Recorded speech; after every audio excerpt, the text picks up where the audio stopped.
আপনাদের মেয়েকে আমাদের খুব পছন্দ হতো, আপনাদের অপর্ণাকে আমাদের চাই। কি যে বলছেন, এ যে আমাদের কি সৌভাগ্য। না না, দাঁড়ান দাঁড়ান, আগে ওদের মতামতটা নিয়ে নিয়ে ওরা দুজন একটু কথাবার্তা বলুক। অর্ক, যাও ওর সাথে কথা বলো। পাপা, দেখ অর্ককে বাড়িটা দেখে নিন। চলুন। সবটাই তো পচে গেছে। দেখো নিজে থেকেও পড়ে যেতে পারি, একেবারে কিছুই নেই, সব পচে গলে গেছে। আপনিও দেখছি আমারই মতো কথা না বললে কথা বলেন না, আর আমিও চুপ করে থাকবো, নীরবতাই ঢেকে দিয়ে যাক নীরবতাকে। আপনি তো খুব সুন্দর কথা বলতে পারেন। এই কথা সুন্দর কেউ বলবে। আচ্ছা, আমি তো সব বলে যাচ্ছি, আপনি বলুন। ছবি আঁকতে পারি না, গান গাইতে পারি না, এমনকি ইনস্টাগ্রামে রিলও বানাতে পারি না। পড়াশোনা করতে করতে কবে যে বড় হয়ে গেলাম। ইঞ্জিনিয়ার হয়ে গেলেন, বলুন।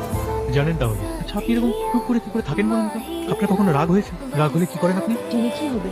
জানতে তো হবেই, মানে আপনি রাগ হলে থালা বাড়ি ছোড়েন কিনা, বা হাজবেন্ডকে পেটাবেন কিনা, সেই মতো প্রিপারেশন নিয়ে রাখবেন। খুব একটা কারণ ছাড়া আমার রাগ হয় না। আপনার রাগ হলে আপনি কি করেন? ফোন করে ফেলি।